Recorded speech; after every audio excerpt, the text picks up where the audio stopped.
Hello friends, स्वागत है आपका अपने चैनल स्कूल ऑफ इन्वेस्टिंग में, जहां आप सीखते हैं कि किसी भी कंपनी में इन्वेस्ट करने से पहले कैसे उस कंपनी के बारे में हम लोग को डीपली स्टडी करना चाहिए और उसके बारे में फिर कंप्लीट इंफॉर्मेशन लेके उसके बिजनेस के बारे में डीपली समझ के फिर डिसाइड करना चाहिए कि ये कंपनी इन्वेस्ट करने लायक है या नहीं, और यदि इन्वेस्ट करने लायक है तो किस प्राइस पे इन्वेस्ट करना सही होगा।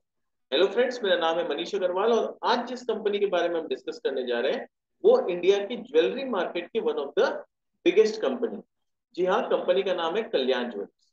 तो हम लोग इसमें समझेंगे कि कल्याण ज्वेलर्स का आईपीओ आने के बाद इसका शेयर प्राइस आज तक बहुत ज्यादा बढ़ा नहीं। बीच में लॉकडाउन आ गया था, बीच में कोरोना का इम्पैक्ट आ गया था, तो वैसे भी इनके बिक्री काफी डाउन हो गए थे। बट अब देखते हैं कि क्या इसमें कोई पॉजिटिव अट्रैक्शन बन रहा है, क्या इसमें किसी भी तरह का पॉजिटिव डेवलपमेंट हो रहा है और क्या वैल्यूएशन वाइज ये इन्वेस्ट करने लायक अभी है या नहीं। तो इससे पहले कि हम इसके बिजनेस मॉडल में डीपली समझें, हम लोग इसके फंडामेंटल्स को पहले स्टडी करेंगे और फिर एज यूजुअल हम लोग डीपली इसके बिजनेस को समझने का कोशिश करेंगे। तो हम लोग देख सकते हैं कि कंपनी का जो फिलहाल मार्केट कैप है, it is trading market cap जो इसका 7,200 करोड़ के आसपास कंपनी का मार्केट कैप है। करेंटली कंपनी 70 रुपए के आसपास ट्रेड कर रही है। हाई 83.6 रुपीज ऊपर हाई गया हुआ है और 55 रुपए नीचे करेक्शन में लो गया हुआ है। स्टॉक का पीई का बात करें तो 18-19 के आसपास की पीई पे कंपनी ट्रेड करती है। रिटर्न ऑन कैपिटल एम्प्लॉयड देखें तो 9.29% है। कोई एक्साइटिंग वाला बात नहीं है, इसमें कोई एक्साइटमेंट नहीं है। रिटर्न ऑन इक्विटी का बात करें तो ये भी 7.5-8% के रेंज में है, तो यहाँ भी ऐसा कोई एक्साइटमेंट नजर नहीं आता। तो प्रॉफिट के एंगल से तो ऐसा कोई खास रिटर्न बना के देती भी नहीं दिखती है कंपनी। साथ साथ कंपनी का जो इक्विटी है ये भी काफी बड़ा है, 103 करोड़ शेयर है, वो भी 10 रुपया फेस वैल्यू वाला। तो equity is very high. Sales का बात करें तो कंपनी ने सेल्स अच्छा जनरेट किया, 12,000 करोड़ के आसपास का सेल्स जनरेट किया है ट्रेलिंग 12 मंथ्स में, यानी पिछला 12 महीना में 12,000 करोड़ के आसपास का सेल्स जनरेट किया है। बट कंपनी के बुक्स में डेट भी काफी है, 4,000 करोड़ के आसपास का डेट है। तो डेट टू इक्विटी 1.28, तो यहाँ पर थोड़ा सा वन से ज्यादा है, तो वन से ज्यादा थोड़ा सा हम लोग नेगेटिव समझते हैं। दूसरा चीज जो इंटरेस्टिंग है देखने लायक कि प्राइस टू बुक जो है वो बहुत ज्यादा एक्सपेंसिव नहीं है। Being in a jewellery market, being in a kind of क्या बोलते हैं, रिटेल सेगमेंट में होते हुए directly B to C business का नॉर्मली प्राइस टू बुक थोड़ा हाई रहता है। Market cap to sales is something which is interesting. Normally जो बी टू सी बिजनेस होता है, जो थोड़ा एफएमसीजी टाइप का बिजनेस होता है, उसमें हम लोग मार्केट कैप टू सेल्स का वैल्यूएशन देखते हैं। और यहाँ पर मार्केट कैप टू सेल्स का बात करूं तो 0.58 है, जो कि काफी सस्ता है, जो इंडिकेशन यहां से दिख रहा है। And this is one reason, market cap to sales के हिसाब से वैल्यूएशन सस्ता है। स्टॉक के पी के हिसाब से भी 18 का पी। इस तरह की ज्वेलरी कंपनी को अगर हम ट्रैक करेंगे, अगर हम टाइटन का देखेंगे, टाइटन से एग्जैक्टली तो कंपेयर करना बेवकूफी होगा, Titan is in a totally different league. But फिर भी टाइटन का अगर हम लोग देखेंगे तो करीब करीब 73-74 के आसपास का पी है। तो उसके अगेंस्ट में ये भी ज्वेलरी मार्केट में तो इतना ज्यादा डिस्काउंट पे है, तो थोड़ा सा चीज इंटरेस्टिंग बनता है। मार्केट कैप टू सेल्स जो जनरली हम लोग देखते हैं इस तरह की कंपनी में, तो वहां तो ये 0.58 है, तो वन से भी कम है। Again this makes this company interesting. अगर इसका बिजनेस मॉडल साउंड है, कंपनी का वर्किंग सही चल रहा है, मैनेजमेंट का स्ट्रेटेजी सही है, तो फिर ये वैल्यूएशन इंटरेस्टिंग बन सकता है। अगेन इसके चार्ट को थोड़ा सा हम लोग ट्रैक करें तो चार्ट में हम लोग देख सकते हैं कि यहाँ पर काफी अच्छा करेक्शन आया था बीच में। करेक्शन के बाद जैसे ये 50 डीएमए को क्रॉस किया, वहां से फिर ये 200 डीएमए को क्रॉस किया, थोड़ा सा सपोर्ट लिया 200 डीएमए पे और दोबारा से यहाँ से छलांग मारा, और अभी ये थोड़ा सा कंसोलिडेट कर रहा है। तो there are very good chances कि अगर थोड़ा सा परफॉर्मेंस बेटर हुआ, इकोनॉमी थोड़ा सा सुधरा, और आने वाले समय में सितंबर अक्टूबर नवंबर हम लोग को पता है फेस्टिव सीजन होता है, गोल्ड का डिमांड बढ़ता है, ज्वेलरी का डिमांड बढ़ता है, तो यू नेवर नो कि हो सकता है एक आध महीना यहाँ पर थोड़ा सा कंसोलिडेट करके फिर ये कंपनी यहाँ से एक ऊपर का छलांग मारने के लिए रेडी हो जाए, जो टेक्निकल स्ट्रक्चर अभी बता रहा है।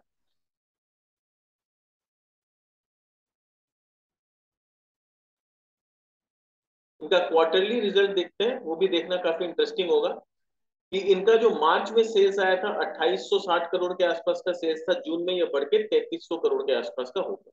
दिसंबर में 3400 करोड़ का सेल था, तो दिसंबर का रिजल्ट में ऑब्वियसली अब ये सीजनल बिजनेस जैसा होता है, तो जब भी हम लोग दिसंबर का रिजल्ट देखेंगे हमेशा हम लोग पाएंगे कि दिसंबर और मार्च जनरली जो शादी का सीजन होता है, दिसंबर जो होता है वो फेस्टिव सीजन होता है, दिवाली दुर्गा पूजा ये सब आता है।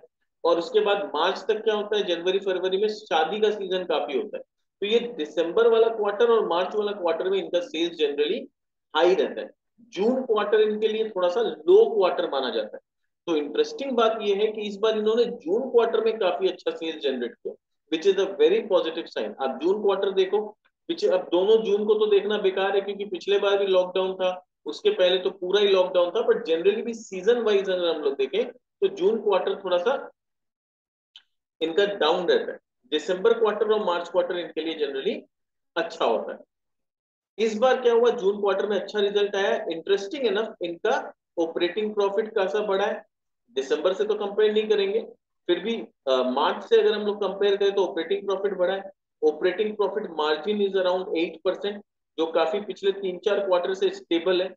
तो पिछले एक आध क्वार्टर में वो 4% हो गया था because of lockdown, but overall देखें तो इनका 8 से 9% का एक सस्टेनेबल मार्जिन आता हुआ दिख रहा है। अदर इनकम कोई खास नहीं है। इंटरेस्ट का खर्चा है थोड़ा सा, 70-71 करोड़ इंटरेस्ट का खर्चा है इनका क्योंकि डेट इज हाई।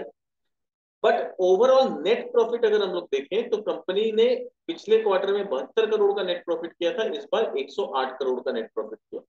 दिसंबर में इन्होंने 135 करोड़ का नेट प्रॉफिट किया था। तो वहां से देख सकते हैं कि इनका नेट प्रॉफिट धीरे धीरे थोड़ा सा स्टेबलाइज होने का कोशिश कर रहा है। ठीक है, तो एक पॉजिटिव ट्रेंड की तरफ कंपनी का नंबर्स तो बता रहा है। मार्च 22 में देखें तो इन्होंने टोटल 10,800 करोड़ का सेल किया था, 8% का EBITDA मार्जिन के साथ। टोटल नेट प्रॉफिट 224 करोड़ का था। तो पूरा साल का अर्निंग जो था 2 रुपये 18 पैसा था। तो पिछले साल पूरे साल का अर्निंग 2 रुपये 18 पैसा था, इस बार पहला क्वार्टर में ही ऑलमोस्ट 1 रुपया 5 पैसा आ गया। तो अगर हम लोग अज्यूम करें कि मार्च में जैसा अर्निंग्स आया है, दिसंबर में ऑब्वियसली बेटर आना चाहिए फेस्टिव सीजन में, बट स्टिल अगर हम कंसीडर करें कि इसी को एक्स्ट्रापोलेट करें तो पूरे साल में we can anticipate and earning पर शेयर ऑफ एटलीस्ट 4 रुपीज। उम्मीद करते हैं कि 4 रुपया का ईपीएस पूरे साल में कंपनी जनरेट कर ले।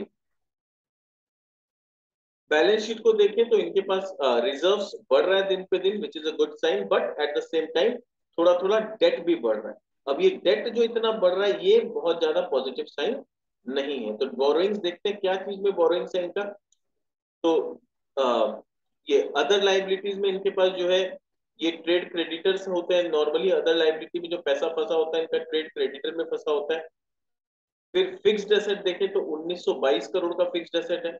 Long term loans, long term borrowings इनके पास ये डिटेल अभी नहीं है यहाँ पर, बट अगेन हम लोग पिछले क्वार्टर से कंपेयर करें तो ज्यादा इनका शॉर्ट टर्म बोरोइंग है। तो ये शॉर्ट टर्म बोरोइंग बेसिकली क्या होता है, गोल्ड खरीदने के लिए ये लोग बैंक से लोन लेते हैं। तो बेसिकली ये गोल्ड का लोन होता है, बेसिकली गोल्ड खरीदने के लिए।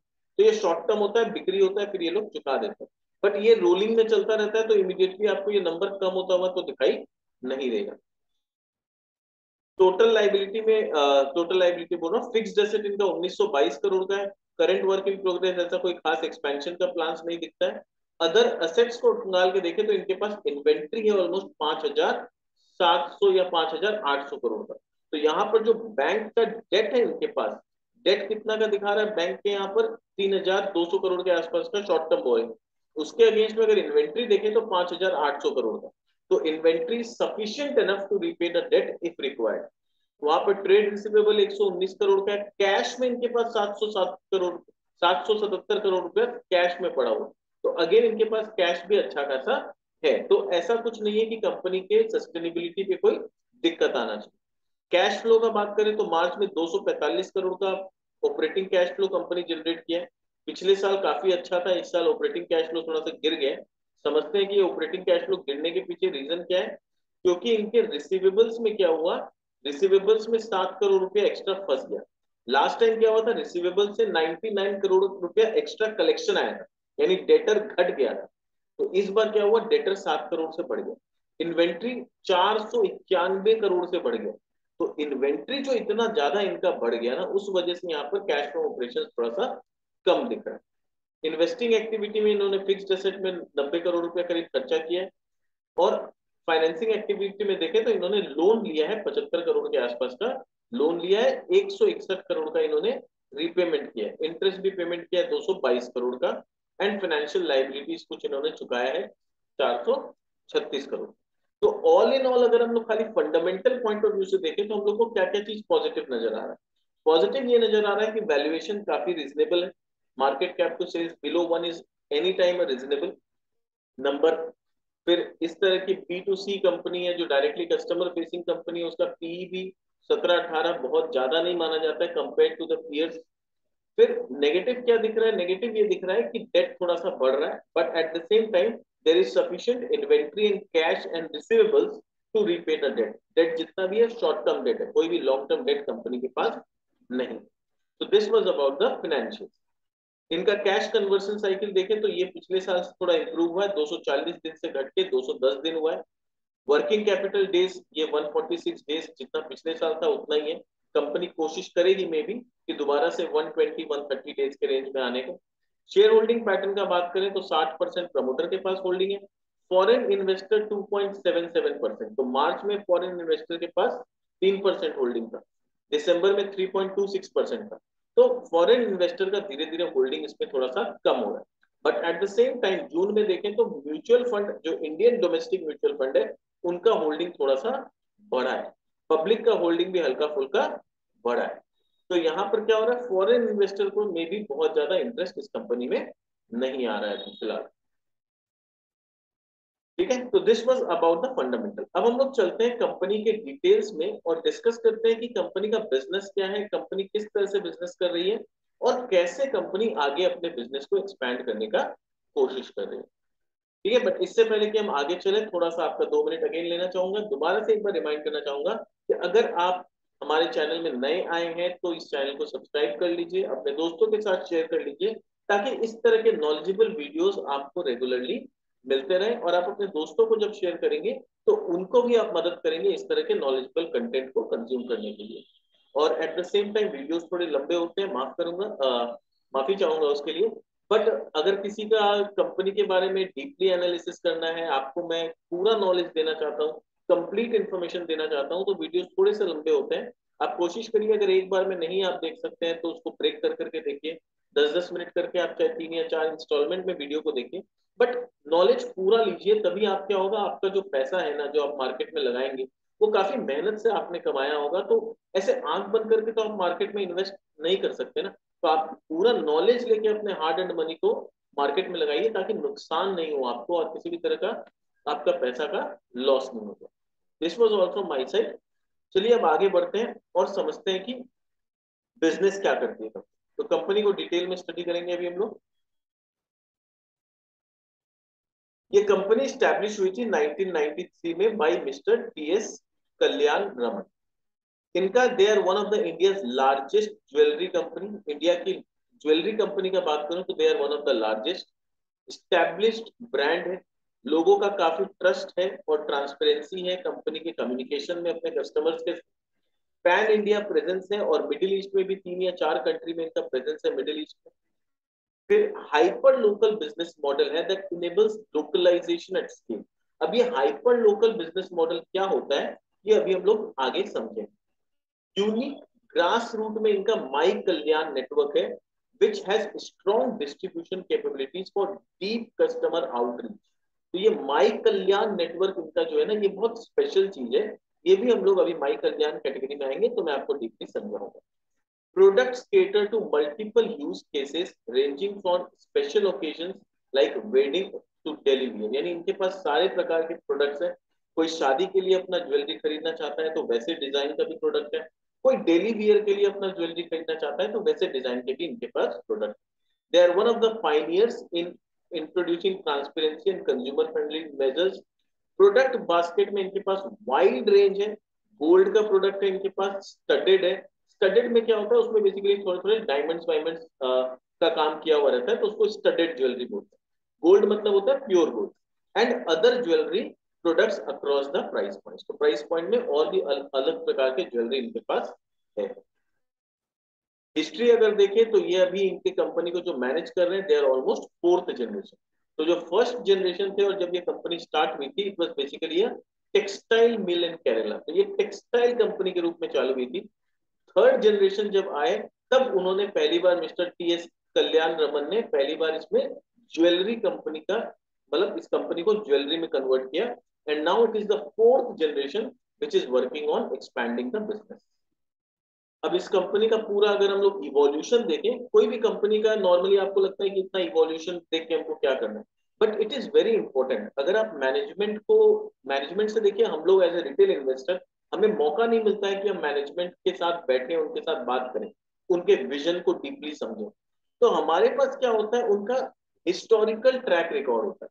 मैं हमेशा फोकस करता हूं कि हमें कंपनी के इवैल्यूएशन को बहुत अच्छा से पढ़ना चाहिए, क्योंकि इससे आपको पता चलता है कि कंपनी ने पिछले 10 साल में, 15 साल में क्या किया है, और उससे समझ में आता है कि मैनेजमेंट का विजन क्या है, मैनेजमेंट बिजनेस को किस तरह से ग्रो की है लास्ट 10 साल में, और आगे मैनेजमेंट और क्या विजन लेके एग्जीक्यूट कर सकती है। इसीलिए वेरी इंपॉर्टेंट कि आप कंपनी के पूरे इवोल्यूशन को समझें, क्योंकि खाली अगर हम आज 2022 में कंपनी को देखेंगे और ये नहीं जानेंगे कि आज जो कंपनी है वो किस तरह से क्या क्या चीज पे सक्सेस या क्या क्या अचीवमेंट करते हुए यहाँ पहुंची है, तो हम लोग मैनेजमेंट का एफिशिएंसी को कभी नहीं समझ पाएंगे।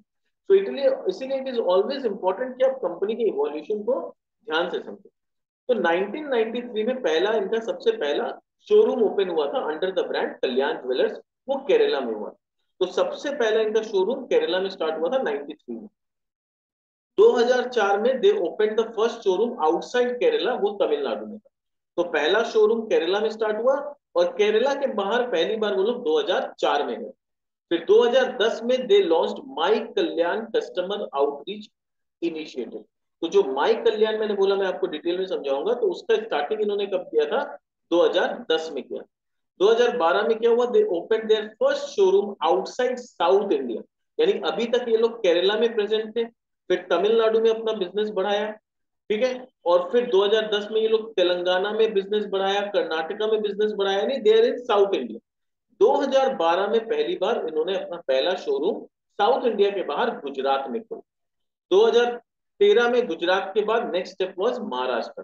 तो वो लोग पहली बार महाराष्ट्र में और मिडिल ईस्ट मार्केट में एंट्री की। मिडिल ईस्ट मतलब इंडिया के बाहर। तो महाराष्ट्र 2013 में महाराष्ट्र में एंट्री हुआ इनका, और साथ साथ मिडिल ईस्ट कंट्रीज में भी ये लोग एंट्री कर। 2014 में इक्विटी इन्वेस्टमेंट आया वॉर्बस पिंकस के द्वारा, ग्लोबल प्राइवेट इक्विटी फर्म। उन्होंने पहली बार इस कंपनी में पैसा लगाया, और फिर कंपनी दिल्ली मार्केट में इंटर।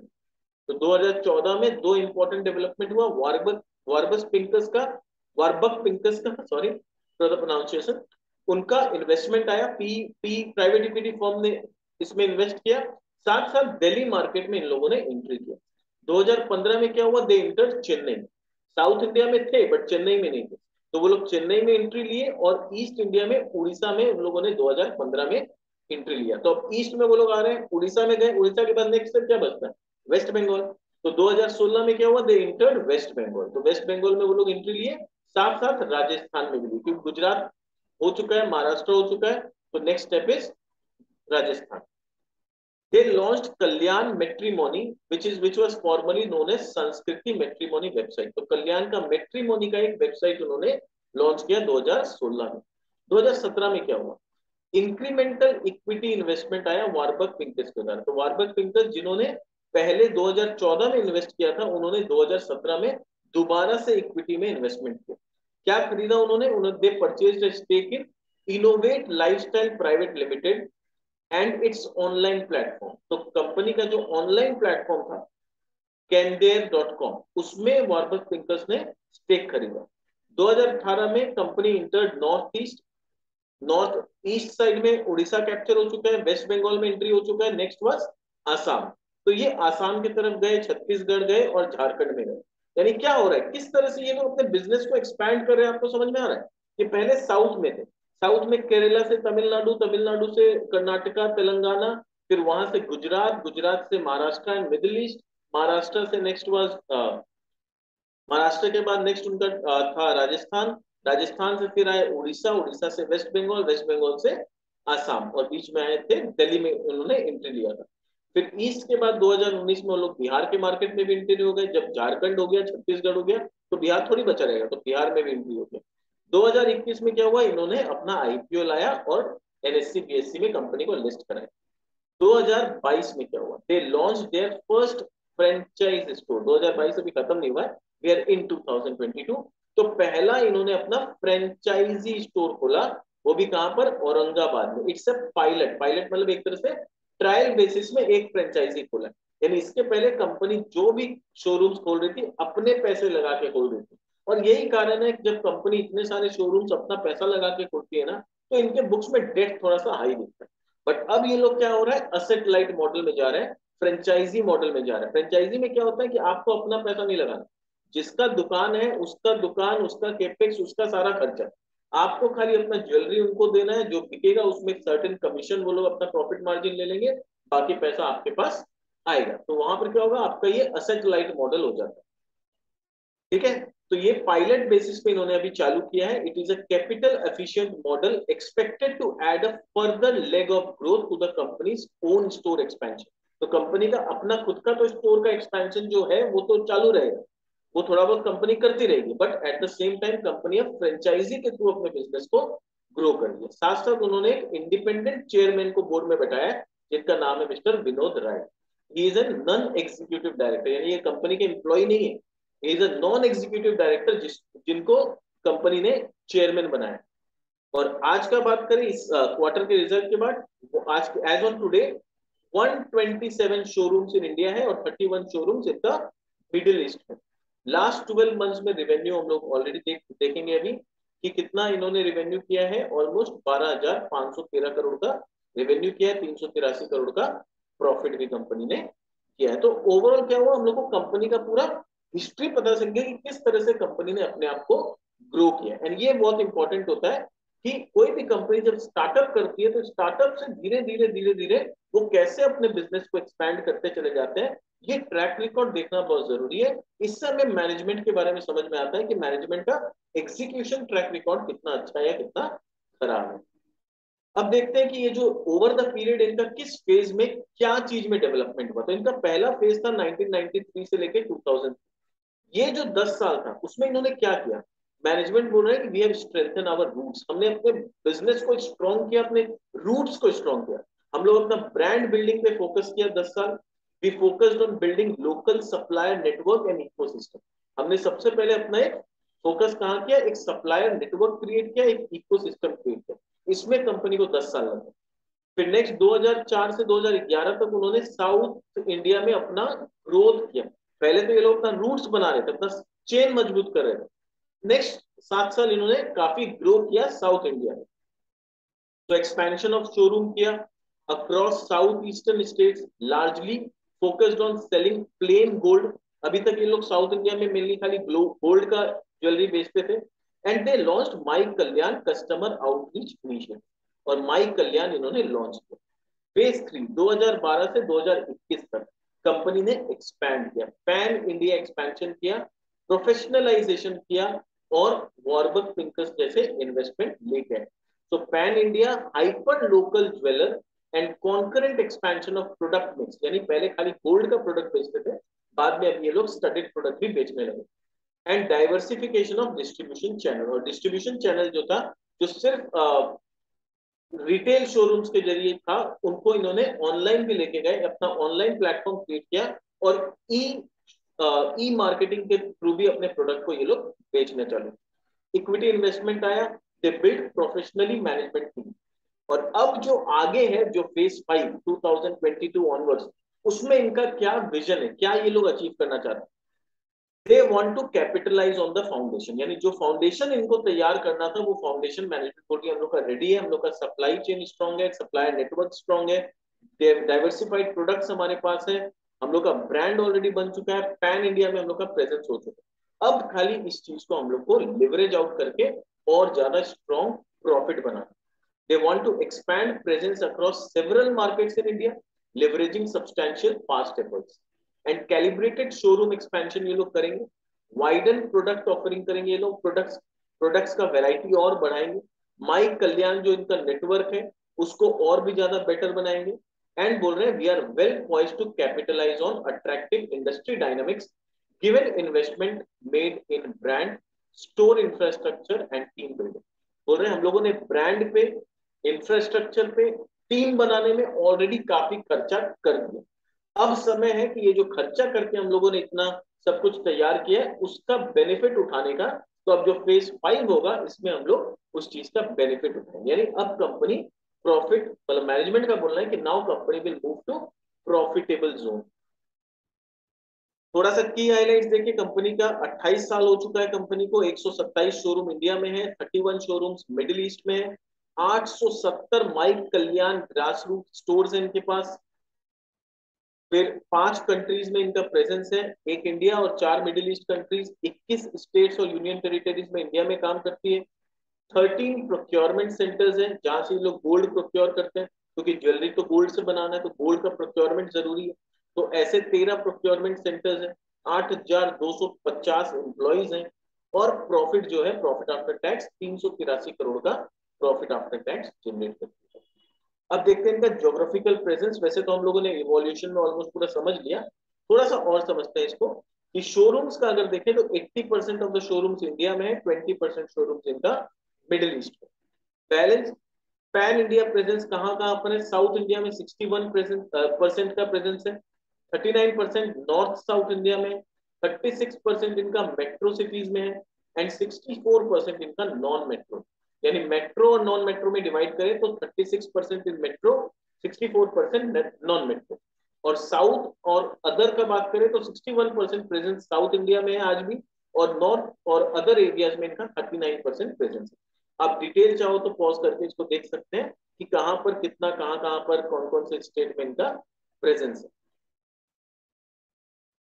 प्रोडक्ट पोर्टफोलियो का बात करें तो इनके पास अलग अलग, जैसा मैंने बताया, हर प्रकार के कस्टमर के लिए इनके पास प्रोडक्ट। तो वेडिंग ज्वेलरी है इनके पास, ठीक है, उसका ये जो ब्रांड है मुहूर्त नाम का ब्रांड है। एस्पिरेशनल ज्वेलरी, ज्वेलरी है एस्पिरेशनल, मतलब it is for mid and high and customer, यानी जो रिच कस्टमर्स होते हैं उनके लिए एस्पिरेशनल ज्वेलरी है, जो काफी महंगा होता है, तो वो मुद्रा एंड रंग के ब्रांड में आता है। फिर इनके पास स्टेपल रीजनल ज्वेलरी है, ऐश्वर्यम के नाम से इनका ब्रांड है। ये किसके लिए? ये वैल्यू कॉन्शियस कस्टमर्स के लिए होता है, जिनको बहुत ज्यादा फैशन या शोबाजी नहीं करना है, जिनको वैल्यू फॉर मनी चाहिए, ऐसे कस्टमर के लिए ये ब्रांड है। फिर स्टडेड ज्वेलरी है, लाइक वो डायमंड का होता है, पोल्की का होता है, अनकट डायमंड होता है, कुछ प्रीशियस स्टोन्स भी होते हैं, उसमें इनका ये 3-4 ब्रांड है। ये वेडिंग में भी काम आता है और मिड हाई एंड कस्टमर्स भी ये प्रोडक्ट को खरीदते हैं।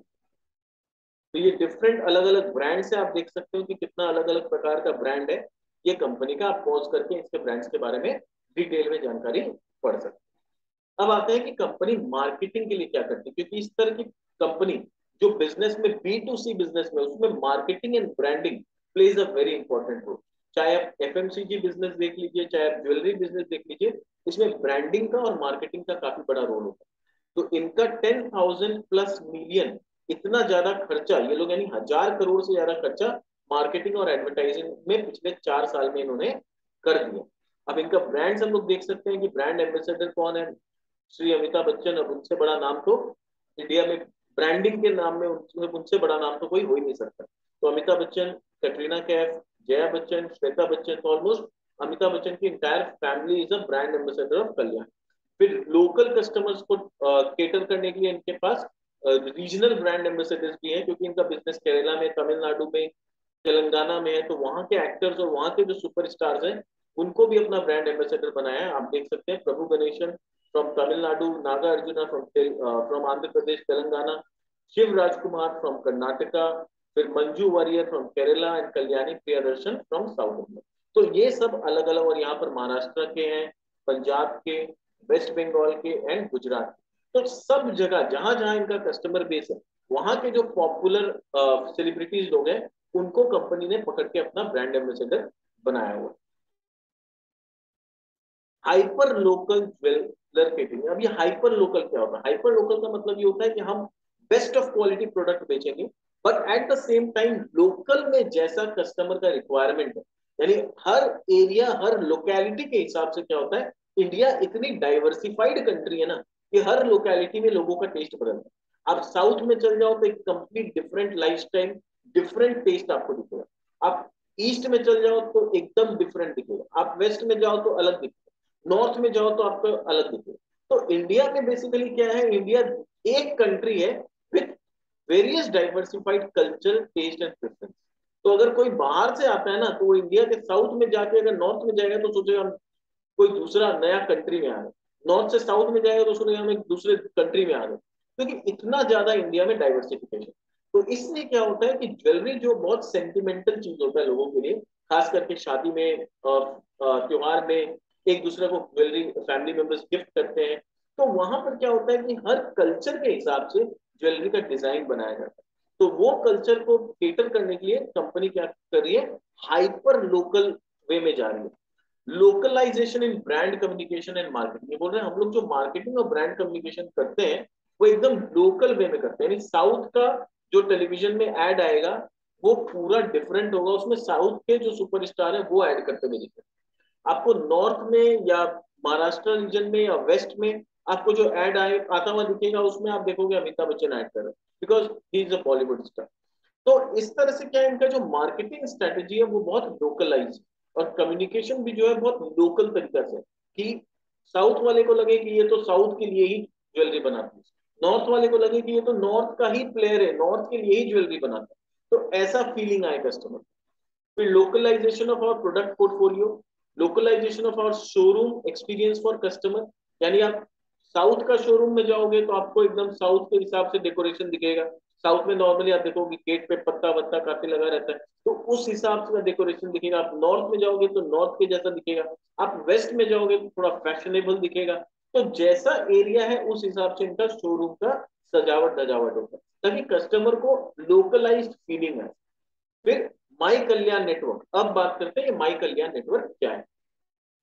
क्या होता है कि कंपनी के लिए पॉसिबल नहीं है कि हर छोटे छोटे गांव में जाके अपना शोरूम लगाए। तो कंपनी का जो माई कल्याण नेटवर्क है इसमें क्या है, बहुत सारे एम्प्लॉइज जो है कंपनी के साथ जुड़े हुए हैं, और एक छोटा सा ऑफिस क्या होता है, कंपनी कोशिश करती है कि हर गांव में जहां पर भी कस्टमर्स है वहां एक छोटा सा ऑफिस खोल दे, और उस ऑफिस में ये माई कल्याण के एम्प्लॉइज होते हैं। इनका काम ये होता है कि जहां वहाँ लोकल जो पीपल लोग हैं, जो लोकल में रहने वाले लोग हैं, उनके साथ एक रिलेशनशिप डेवलप करें।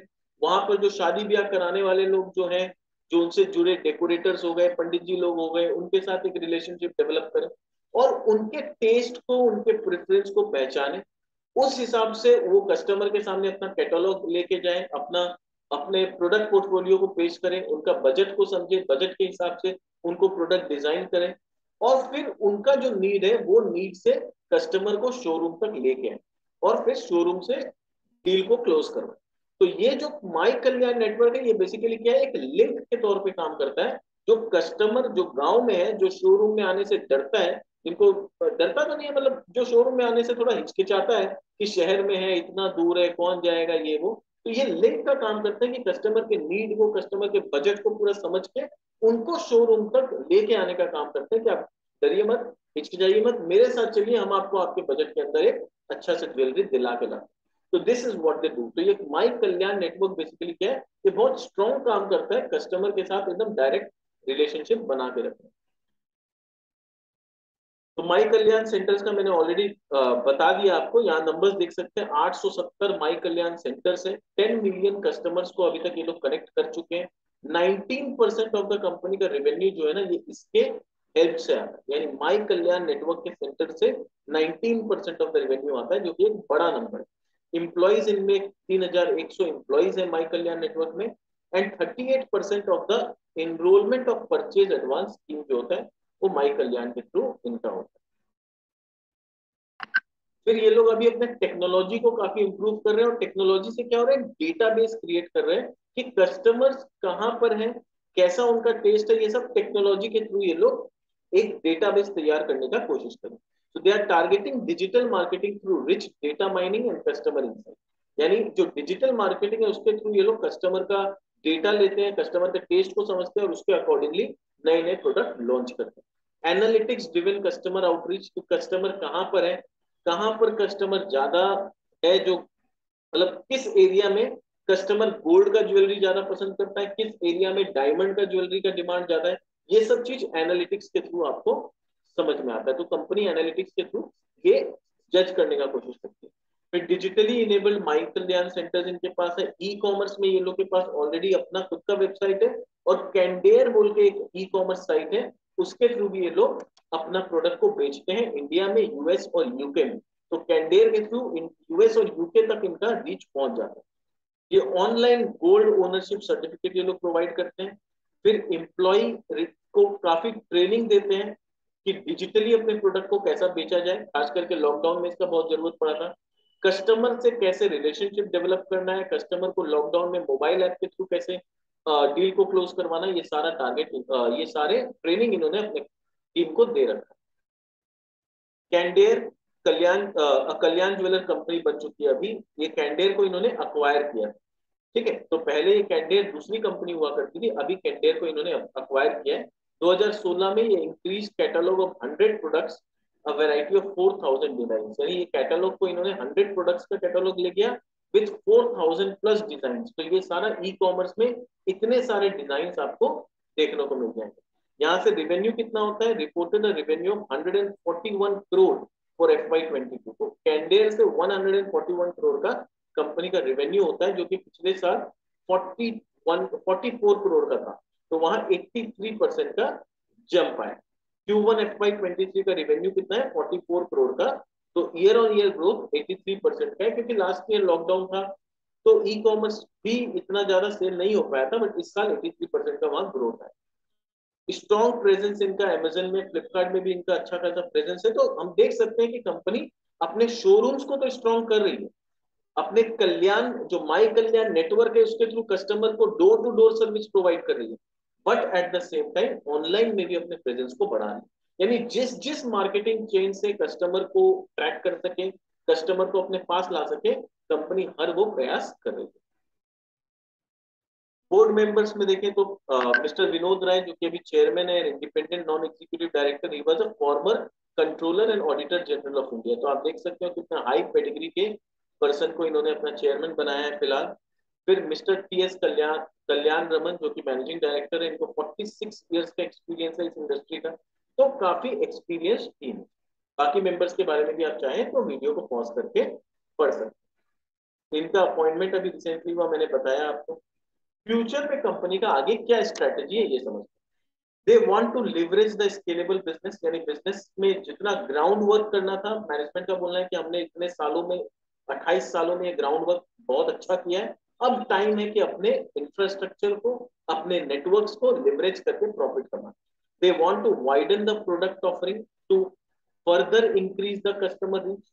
माई कल्याण को और भी डीपन करना चाहते हैं, और भी लोगों के घर घर पहुंचाना चाहते हैं, और एनालिटिक्स के जरिए कस्टमर के टेस्ट को समझना चाहते हैं। FY25 में लोग क्या करना चाहते हैं, ये लोग क्या करना चाहते हैं, सेम स्टोर सेल्स ग्रोथ को बढ़ाना चाहते हैं, ठीक है। हाई सिंगल डिजिट यानी 8 से 9% ये लोग सेम स्टोर सेल्स ग्रोथ को बढ़ाना चाहते हैं। सेम स्टोर सेल्स ग्रोथ का मतलब है सेम दुकान में बिक्री बढ़ रहा है कि नहीं।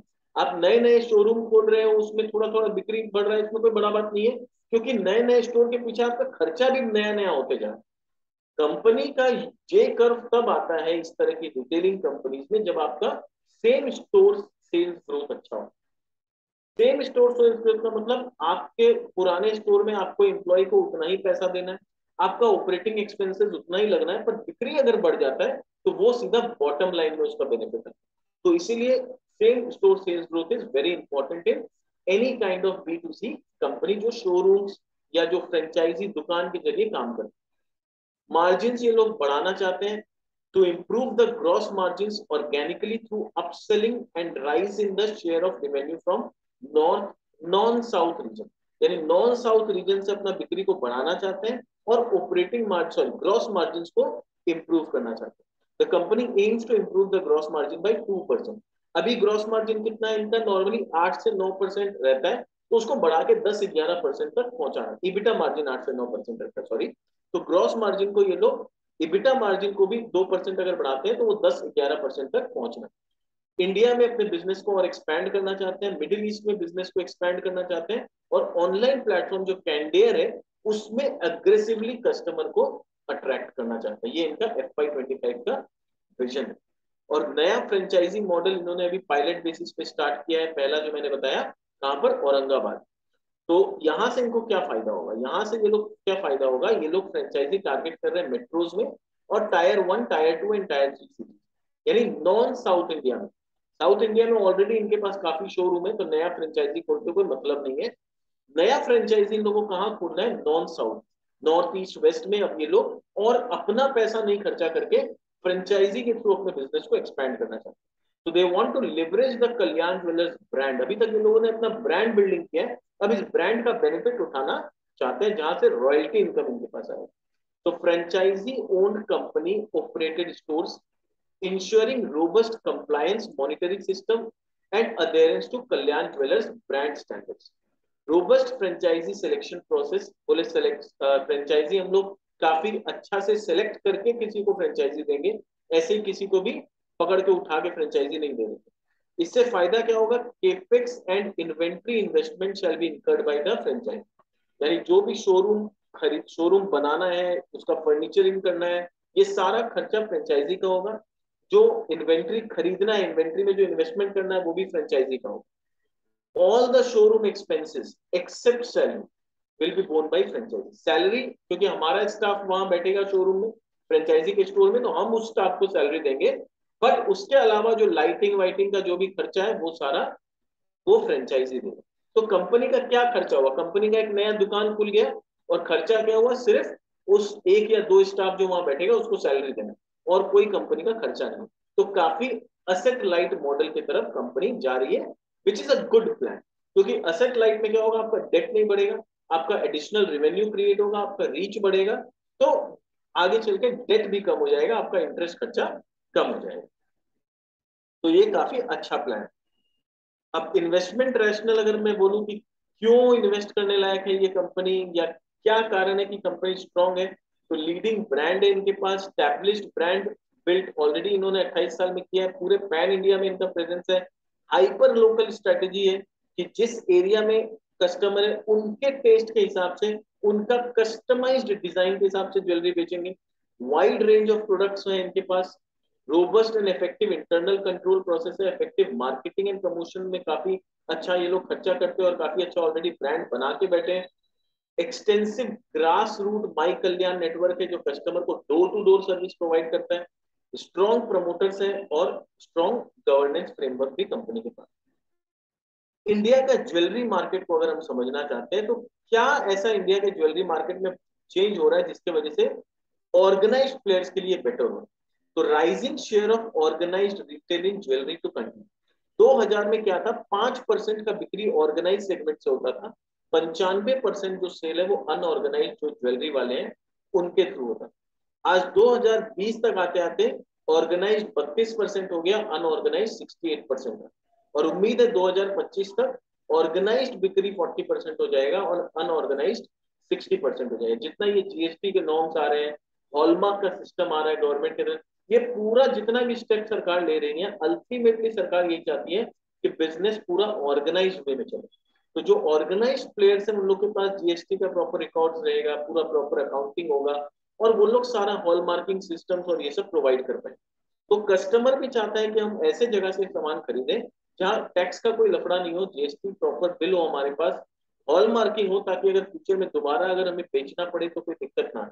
तो कस्टमर भी यही चाहता है। तो ये धीरे धीरे क्या हो रहा है? इंडस्ट्री अनऑर्गेनाइज से ऑर्गेनाइज की तरफ शिफ्ट होते जाए। वेडिंग ज्वेलरी में क्या है? वेडिंग सॉरी ज्वेलरी का रिक्वायरमेंट कहां पर आता है? वेडिंग में 60% ज्वेलरी का बिक्री होता है, डेली वियर में 30% और फैशन वियर में 10%। India is the second largest gold market in the world and third highest component of retail consumption of gold. 70% share of gold jewellery out of total gold demand, यानी gold का जो India में total demand है उसमें 70% खाली jewellery में demand होता है। और गोल्ड में सबसे अच्छा चीज क्या है कि इन्वेंट्री खराब होने का कुछ नहीं। आपके पास गोल्ड पड़ा रहेगा बुलियन के फॉर्म में या ज्वेलरी के फॉर्म में, वो कभी खराब नहीं होगा, इनफैक्ट कुछ समय बाद उसका दाम बढ़ता हुआ दिखेगा। डिमांड कहां पर है? अर्बन इंडिया में 40% और रूरल इंडिया में 60%, यानी जो ज्वेलरी का डिमांड है, जो गोल्डन ज्वेलरी का डिमांड है खास करके, वो गांव में ज्यादा है कंपेयर टू शहरों में। शहरों में क्या होता है? हम लोग ज्वेलरी उतना नहीं लेते, हम लोग गैजेट्स की तरफ ज्यादा अट्रैक्टिव होते हैं। तो हम लोग को अगर 1 लाख रुपया खर्चा करना है ना, तो हम लोग क्या करेंगे? हम लोग आईफोन खरीद लेंगे 1 लाख रुपया का, एप्पल का। पर गांव में अगर आप किसी को 1 लाख रुपया दोगे, बोलोगे एप्पल वेप्पल नहीं करना है मेरे को, मेरा 5,000 का मोबाइल ठीक है, ये बाकी का 90,000 का तो मैं गोल्ड खरीदूंगा, ज्वेलरी खरीदूंगा। तो दिस इज द मेंटालिटी कि शहर में लोग फैशन की तरफ ज्यादा जाते हैं, तो इसलिए अर्बन में 40% ज्वेलरी का डिमांड है, गांव में 60%। साउथ इंडिया में आज भी साउथ में मेजर कंजम्पशन है 40%, नॉर्थ में 20%, वेस्ट में 25% और ईस्ट में 15%, यानी आज भी मेजर डिमांड कहां पर है, साउथ।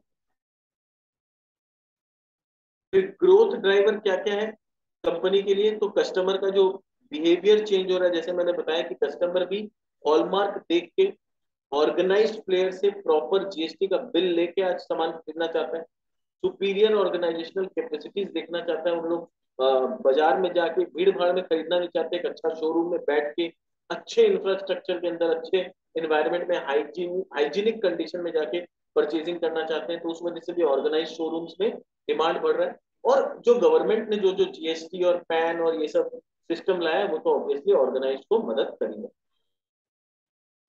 Q1 FY23 का परफॉर्मेंस देखें तो हम देख सकते हैं कि ये इंडिया का परफॉर्मेंस है, तो यहाँ पर ईयर ऑन ईयर 113% का ग्रोथ आया टॉप लाइन में, क्वार्टर ऑन क्वार्टर 13%। टोटल जो अपना इबिटा जो ग्रोथ हुआ है ईयर ऑन ईयर 335% का ग्रोथ हुआ है, जबकि क्वार्टर ऑन क्वार्टर बेसिस पे 16% का, यानी कंपनी का प्रॉफिट भी ग्रो हुआ है, सेल्स भी ग्रो हुआ है, which is a good sign. ये इंडिया के सेल्स का बात कर रहा हूँ, नॉट कंसोलिडेटेड, ठीक है। जो हम लोग स्क्रीनर में देखे थे वो कंसोलिडेटेड था, इसीलिए क्वार्टर ऑन क्वार्टर थोड़ा सा सेल्स डाउन दिखा था। ये मैं खाली इंडिया का बात कर रहा हूँ, तो इंडिया का ईयर ऑन ईयर भी काफी अच्छा ग्रोथ है, क्वार्टर ऑन क्वार्टर भी अच्छा ग्रोथ है। अगर नेट प्रॉफिट देखें तो नेट प्रॉफिट पिछले साल तो लॉस में थी, तो वहां से तो 954 मिलियन यानी 95 करोड़ का प्रॉफिट पे है, और ईयर ऑन क्वार्टर बेसिस पे अगर देखें तो 35% का प्रॉफिट में उछाल आया। मिडिल ईस्ट में देखें तो मिडिल ईस्ट में ईयर ऑन ईयर 69% का ग्रोथ आया है, क्वार्टर ऑन क्वार्टर 35% का ग्रोथ आया रेवेन्यू। पर इपिटा हम लोग देखें तो यहाँ पर 165% का ग्रोथ आया है ईयर ऑन ईयर, और 42% का ग्रोथ आया है quarter on quarter. All together profit में क्या हुआ है, 217% का प्रॉफिट बढ़ा है अगर हम नेट प्रॉफिट का बात करें। पीयर कंपैरिजन ये बहुत इंटरेस्टिंग है, अगर हम कल्याण ज्वेलर्स को टाइटन के साथ और पीसी ज्वेलर के साथ कंपेयर करें तो आप देख सकते हो कि कल्याण ज्वेलर का मार्केट कैप सिर्फ 7,200 करोड़ है, जबकि टाइटन का 2,17,000 करोड़ है, पीसी ज्वेलर का 3,123 करोड़। पी ये 18-19 के पी पे चल रही है, जबकि टाइटन 73 के पी पे, पीसी ज्वेलर को लॉस मेकिंग है तो कोई पी नहीं। फिर रिटर्न ऑन कैपिटल एम्प्लॉयड देखें तो टाइटन का आरओसी और ROE obviously much much better than PC jeweller और कल्याण ज्वेलर। पीसी ज्वेलर तो एकदम नेगेटिव है, तो कल्याण ज्वेलर यहाँ पर पॉजिटिव है, तो टाइटन से तो बहुत कम है। प्राइस टू बुक देखें तो टाइटन का प्राइस टू बुक 23.4 है, उसके अगेंस्ट में इसका price to book only 2.3, almost 1/10 of the valuation of Titan. तो टाइटन से वैल्यूएशन में 1/10 में ये कंपनी ट्रेड करती है। पीसी ज्वेलर 0.81 तो और भी सस्ता पे है, but PC jeweller loss making है, तो उसके साथ ज्यादा कंपेयर करके मतलब नहीं। मार्केट कैप टू सेल्स देखें तो टाइटन का मार्केट कैप टू सेल्स 6.26 है, पीसी ज्वेलर जो लॉस मेकिंग कंपनी है अब उसको मार्केट कैप टू सेल्स 1.64 दे रहे हैं, जिसका return on capital employed negative, जिसका रिटर्न ऑन इक्विटी नेगेटिव, उसको मार्केट कैप टू सेल्स 1.64 मिला हुआ है और इसको सिर्फ 0.5 है। डू यू थिंक जस्टिफाइड है? आप मुझे कमेंट करके बताइए, क्या ये जस्टिफाइड वैल्यूएशन है आपको लगता है किसी एंगल से, या मैं कोई पॉइंट है जो मिस कर रहा हूँ, तो आप कमेंट बॉक्स में जरूर लिख के बताइए। ईवी बाई ईबिटा वाइज देखिए तो ये तो पीसी ज्वेलर तो आसमान छू रहा है, टाइटन भी 48 पे है, ये सिर्फ 9 टाइम्स। तो इस तरह की कंपनी जो कि रिटेल कस्टमर फेसिंग कंपनी होती है, जिनका रिटेल शोरूम्स होता है, उसमें जनरली हम लोग मार्केट कैप टू सेल्स का वैल्यूएशन के हिसाब से कंपनी को देखते हैं। तो अब मेरे हिसाब से कंपनी का वैल्यूएशन क्या है, तो यहाँ पर करंट ईयर में कंपनी का रेवेन्यू 10,818 करोड़ है। आई एम एक्सपेक्टिंग कि अगर थोड़ा सा चीज अच्छा हुआ, थोड़ा पॉजिटिव हुआ सब कुछ, तो 10% का टॉप लाइन ग्रोथ हो सकता है, तो रेवेन्यू 11,900 करोड़ आ सकता है। और बुलिश फेज में मार्केट कैप टू सेल्स अगर पीसी ज्वेलर को 2 पॉइंट समथिंग या 1.8 के आसपास का मिल सकता है, जैसा हमने देखा 1.64 का market cap to sales PC Jeweller को मिल सकता है, तो इसको अगर मैं बुलिश फेज में 1.52, तो I think I am justified. तो उस हिसाब से कंपनी का जो प्राइस हो सकता है 173 तक ऊपर जा सकता है, अभी सिर्फ 70-71 पे ट्रेड कर, तो it's a huge upside which can be possible. और मैंने कोई बहुत ज्यादा हाई वैल्यूएशन नहीं लिया, 1.5। अगर पीसी ज्वेलर को 1.7 मिल सकता है तो इसको बुलिश फेज में 1.5 नॉट बैड। नॉर्मल फेज में आई एम एक्सपेक्टिंग कि टॉप लाइन में 7% का ग्रोथ आएगा, और मार्केट कैप टू सेल्स कुछ भी नहीं, 1 टाइम्स ही देते हैं। अगर प्रॉफिट मेकिंग कंपनी है, ऐसा नहीं कि कंपनी लॉस कर रही है, तो प्रॉफिट मेकिंग कंपनी को market cap to sales 1 time देने में कोई दिक्कत नहीं होना चाहिए। तो वहां पर इसका प्राइस 112 113 रुपए तक दिखता है। और अगर सब कुछ खराब हो गया, बिक्री बंद हो गया, कुछ गवर्नमेंट की तरफ से नेगेटिव पॉलिसीज आ गए, तब टॉप लाइन अगर सिर्फ 5% का ग्रो करता है, तो वहां पर मार्केट कैप टू सेल 0.6 के आसपास जो अभी है उनका वही रहा, तो ये हो सकता है कि नीचे गिर के 66 67 तक आ सकता है, वो कभी भी आ सकता है 3-4 रुपए। तो कहीं ना कहीं मुझे जो ओवरऑल लगता है कि बिजनेस का फंडामेंटल दिन पे दिन बेटर हो रहा है, कंपनी अपने रीच को बेटर बना रही है, और अब एसेट लाइट मॉडल पे जा रही है, फ्रेंचाइजी स्टोर्स खोलेंगे, वहां से बिजनेस को एक्सपैंड करेंगे।